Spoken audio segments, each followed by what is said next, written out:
Hello learners, subscribe the Knowledge Gainers channel and press the bell button for all latest notification. Hello learners, मैं हूं आपकी अपनी वैष्णवी और स्वागत करती हूं आपका अपने चैनल एट नॉलेज गेनर्स में। हमने पढ़ा था एंटिटी टाइप्स, सब कुछ हमने वहाँ तक कर लिया था और आज इस वीडियो में हम देखने वाले attributes and there types. Attributes का सबसे इम्पोर्टेंट रोल होता है हमारे एंटिटी रिलेशनशिप मॉडल में, जो कि एंटिटीज़ की प्रॉपर्टीज़ होती है, जो होते हैं एट्रीब्यूट्स। इस वीडियो में हम सबसे इम्पोर्टेंट पॉइंट एट्रीब्यूट्स और उसके टाइप्स देखने वाले हैं, जिसे हम किस तरह से रिप्रेजेंट करते हैं वो भी देखेंगे।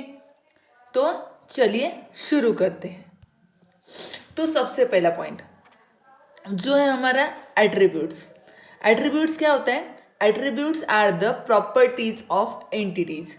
जो हमने पिछले वीडियो में देखा था कि एंटिटीज क्या होता है, हम उसे किस तरह से रिप्रेजेंट करते हैं, उसे हम किस तरह से रिप्रेजेंट करते हैं और उसे किस तरह से हम यूज़ करते हैं, वो भी हमने देखा था।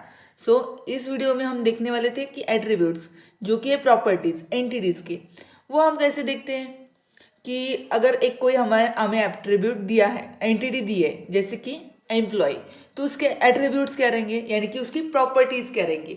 एम्प्लॉय की प्रॉपर्टीज़ क्या होती है? एम्प्लॉय का नेम होता है, एम्प्लॉय का नंबर होता है, जो कि एम्प्लॉय को नंबर अलॉट किया जाता है कोई कंपनी में अगर वो वर्क करे तो, या फिर एम्प्लॉय की सैलरी होती है जो उसे पेड की जाती है। देन एम्प्लॉय का डिपार्टमेंट होता है, एंड देन उसका एड्रेस होता है, एंड मेनी मोर थिंग्स। ठीक है ना? तो ये थी हमारे एट्रीब्यूट्स, इसे हम एट्रीब्यूट्स कहते हैं, कुछ प्रॉपर्टी। अगर जैसे हम कोई और एग्जांपल ले तो स्टूडेंट, अगर स्टूडेंट एक एंटिटी है जो कि वैलिड है, तो उसके हिसाब से उसकी प्रॉपर्टीज़ क्या होंगी? स्टूडेंट का रोल नंबर हो सकता है, जो कि सबसे इम्पॉर्टेंट चीज़ होती है। देन स्टूडेंट का नेम होता है, स्टूडेंट के परसेंटेज होते हैं, स्टूडेंट की रैंक होती है, स्टूडेंट का क्लास होता है, स्टूडेंट के सब्जेक्ट होते हैं। तो इस तरह से तो एट्रीब्यूट क्या है? वो है प्रॉपर्टीज़ किसकी? एंटिटीज़ की, जो हमें देखनी रहती है कि किस तरह से हम उस प्रॉपर्टीज़ को रिप्रेजेंट कर सकते हैं। ठीक है, अब एट्रीब्यूट्स को रिप्रेजेंट कैसे करेंगे? एट्रीब्यूट्स को रिप्रेजेंट कैसे करेंगे? तो एट्रीब्यूट्स को रिप्रेजेंट करते हैं इलिप्स से। एक इलिप्स लेते हैं, उसके बीच में जो भी हमारे एट्रीब्यूट्स रहेंगे वो हम लिख सकते हैं। And every ellipse represent one attribute and directly connected to its entity.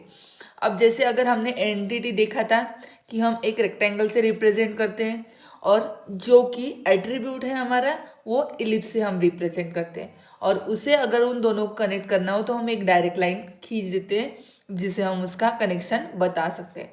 तो जैसे कि अगर हमने यहाँ पे स्टूडेंट का एक एट्रीब्यूट एंटिटी ले ली, तो उसके एट्रीब्यूट क्या होंगे? उसका roll number and many more thing. यहाँ पे हमने एक रोल नंबर देख लिया। ये था every ellipse represent one attribute and directly connected to its entity. यहाँ पे वन एट्रीब्यूट, लेकिन मिनिमम वन एट्रीब्यूट रहता है, मिनिमम वन तो रहेगा ही रहेगा, उससे ज़्यादा कितने भी हो सकते हैं।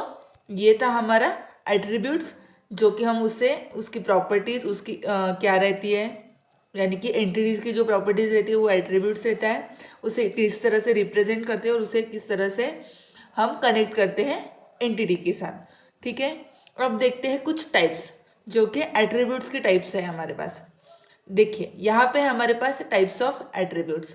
तो 4 टाइप्स ऑफ एट्रीब्यूट्स हमारे पास है। एक फर्स्ट वन है simple attribute, then composite attribute, next है multi valued attribute, and last one is derived attribute. ये 4 तरह के एट्रीब्यूट है। सिंपल एट्रीब्यूट में हमारे सिंपल तरीके से जो भी एक आधा एट्रीब्यूट रहेगा उसे हम ब्रोकन नहीं कर सकते, सो उसे सिंपल एट्रीब्यूट बोला जाता है। कंपोजिट एट्रीब्यूट में हम एक एट्रीब्यूट्स के मैक्सिमम या फिर एक से ज़्यादा ब्रोकन कर सकते उसे, तो उसे कहते हैं composite attribute. Then multi value attribute, multi valued उसके नेम से ही हमें पता चल रहा है, उसकी एक एट्रीब्यूट की वन से ज़्यादा मोर देन वन उसकी वैल्यूज़ रहेगी, so multi valued attribute. And last one is derived attribute. अब डिराइव्ड एट्रीब्यूट का क्या मीनिंग हो सकता है? जैसे कि अगर हम डिराइव्ड को कैसे बोलते हैं कि किसी चीज़ से अगर उसे डिराइव किया होगा तो वो डिराइव्ड हो सकता है, ठीक है। तो फिर डिराइव्ड एट्रीब्यूट भी कुछ इसी तरह से है। अगर कोई एट्रीब्यूट्स हमारा डायरेक्टली उस डेटाबेस से कनेक्शन नहीं रहेगा उसका, लेकिन वो हम किसी एक आध कोई दूसरा एट्रीब्यूट से हम उसे डिराइव्ड कर सकते हैं। सो ये हो गया हमारा डिराइव्ड एट्रीब्यूट। तो चलिए इसे ब्रीफ में देखते हैं किस तरह से रहेंगे, ठीक है। हाँ, तो सबसे पहला है हमारा सिंपल एट्रीब्यूट, ठीक है। अब सिंपल एट्रीब्यूट जैसे कि मैंने बताया था, अब पहले पढ़ लेते हैं क्या है। तो अ सिंपल और atomic attribute is an attribute that can not be broken down into smaller components. अब ऐसा एट्रीब्यूट हो कि जो हम उसके पार्ट्स नहीं कर सकते, उसको डिवाइड नहीं कर सकते। जैसे कि हमारा सैलरी हो गया। अगर एक एम्प्लॉय का एंटिटी हमारे पास है, एम्प्लॉय एक एंटिटी है जिसका एट्रीब्यूट है सैलरी, तो सैलरी को हम ब्रोकन डाउन कर सकते हैं? नहीं। देन डिपार्टमेंट नंबर है, डिपार्टमेंट नंबर तो सिंगल ही रहता है, सो उसे भी हम ब्रोकन डाउन नहीं कर सकते। देन एम नंबर यानी एम्प्लॉय नंबर, ठीक है ना, तो एम्प्लॉय नंबर को भी हम ब्रोकन डाउन नहीं कर सकते। सो ये हो गए हमारे सिंपल एट्रीब्यूट्स जिसे हम इलिप्स से रिप्रेजेंट कर सकते हैं। एम्प्लॉय ये हमारी एंटिटी है जिसमें employee number, salary and department ये हमारे एट्रीब्यूट्स हैं जो कि सिंपल एट्रीब्यूट रहेंगे, ठीक है। चलिए नेक्स्ट है हमारा कंपोजिट एट्रीब्यूट। अब कंपोजिट एट्रीब्यूट को किस तरह से देखते हैं? If attributes are composite they are further divided into tree like structure. अब ट्री लाइक स्ट्रक्चर क्यों बोला है यहाँ पे? अगर जैसे हमने सिंपल एट्रीब्यूट में बोला था कि ऐसा एट्रीब्यूट जो हम ब्रोकन डाउन नहीं कर सकते, उसके स्मॉलर पीस नहीं, उसके कंपोनेंट नहीं कर सकते, लेकिन यहाँ पे क्या है? ऐसा एट्रीब्यूट जिसके हम कंपोनेंट्स या फिर उसको ब्रोकन डाउन कर सकते हैं, उसको ट्री के फॉर्म में लिख सकते हैं। जैसे कि एक फर्स्ट एट्रीब्यूट रहेगा जो हमारा मेन एट्रीब्यूट होगा, उसके दो सब पार्ट्स करेंगे। अब जैसे डायरेक्ट एग्जाम्पल से ही देख लेते हैं। जैसे कि हमारे पास एम्प्लॉई है जो कि एक एंटिटी, और एम्प्लॉई नेम वो उसका हो गया एट्रीब्यूट। सो एम्प्लॉई नेम को हम employee last name and first name से डिवाइड कर सकते हैं। सो ये हो गया कंपोजिट एट्रीब्यूट जो कि हम ट्री लाइक स्ट्रक्चर रिप्रेजेंट करते हैं और उसे ब्रोकन डाउन कर सकते हैं। सिंपल एट्रीब्यूट में हम ब्रोकन डाउन नहीं कर सकते, ठीक है। Every node is then connected to its attribute and then ये जो नोड्स होंगे जैसे कि हम ट्री में देखते हैं कि एक ट्री के डिफरेंट नोड्स हो सकते हैं। सो यहाँ पे भी एम्प्लॉय नेम के दो नोड हो गए हमारे, first name and last name. So इसे भी हम एट्रीब्यूट से कनेक्ट कर देंगे बाय अ सिंगल लाइन, ठीक है। ये था हमारा कंपोजिट एट्रीब्यूट। सिंपल एट्रीब्यूट में हमने क्या किया था कि कोई भी एट्रीब्यूट ब्रोकन या फिर उसके कंपोनेंट हम नहीं कर सकते, ठीक है। कंपोजिट एट्रीब्यूट में ट्री लाइक स्ट्रक्चर होता है जिसके हम कंपोनेंट कर सकते हैं और मोर देन एक एट्रीब्यूट्स के मोर देन वन एट्रीब्यूट्स बना सकते हैं जो कि नोड के फॉर्म में होंगे और उसे हम सिंगल लाइन से कनेक्ट कर देंगे, ओके। देन नेक्स्ट हो गया हमारा मल्टी वैल्यूड एट्रीब्यूट। अब मल्टी वैल्यू यानी मोर देन वन, एक एट्रीब्यूट की मोर देन वन वैल्यूज होंगी। कैसे? मल्टी वैल्यूड एट्रीब्यूट में contain more than one value, ठीक है। एक से ज़्यादा वैल्यू हो सकती है, जैसे कि किसी के पास एक से ज़्यादा फ़ोन नंबर हो सकते हैं, ठीक है। ये हो गया हमारा मल्टी वैल्यूड एट्रीब्यूट, ओके। क्योंकि और किसी के पास एक से ज़्यादा ईमेल आईडी भी हो सकते हैं, ठीक है। ये था हमारा मल्टी वैल्यूड एट्रीब्यूट, यानी कि multi valued attributes contain more than one value. एक वैल्यू से जो एक से ज़्यादा हमारे पास रहेंगी वैल्यूज़ उसे हम क्या बोलेंगे? मल्टी वैल्यूड एट्रीब्यूट, ठीक है। ये तो कोई बेसिक चीज़ है, इससे कोई ज़्यादा हमें उसका पर्पज़ नहीं, लेकिन ये हमें रहनी चाहिए ज्ञान, क्योंकि हमें इसका ज़्यादातर यूज़ करना है आगे वाले कंसेप्ट में जो डायरेक्टली हमें एग्जाम में पूछे जा सकते हैं। सो अगर उसका रिप्रेजेंटेशन देखें तो उसको डबल इलिप्स से हम रिप्रेजेंट करते हैं। जैसे कि यहाँ पे इस डायग्राम में एम्प्लॉय के इस एंटिटी को एट्रीब्यूट का एक एट्रीब्यूट है एक फ़ोन नंबर जिसको हम डबल इलिप्स से डिनोट किया है। सो फ़ोन नंबर हो सकता है, देन नेक्स्ट ईमेल आईडी भी हमारा मल्टी वैल्यूड एट्रीब्यूट हो सकता है, ठीक है। तो फिर ये था हमारा मल्टी वैल्यूड एट्रीब्यूट। पहले देखा simple attribute, then composite, then multi valued and last अब हमारा क्या होगा, डिराइव्ड एट्रीब्यूट।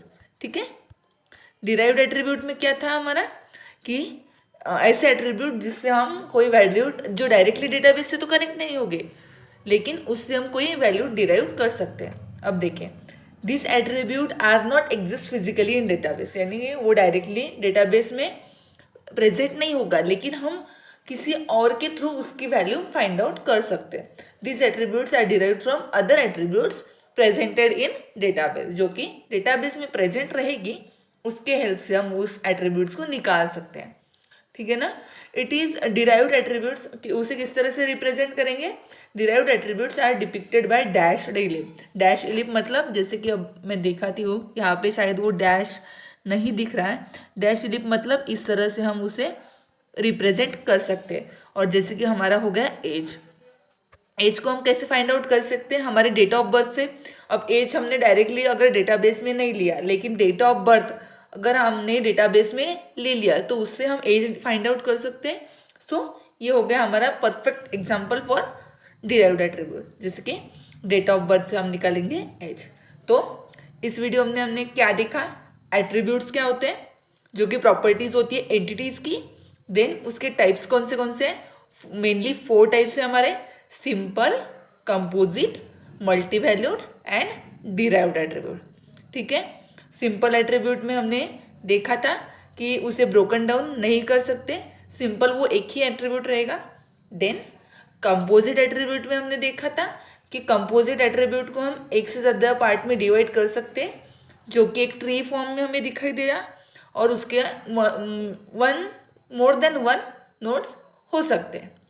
ठीक है, देन नेक्स्ट था हमारा 3rd number multi value attribute, जैसे कि फ़ोन नंबर, हम उसकी उस एट्रीब्यूट की मोर देन वन वैल्यू हो सकती है।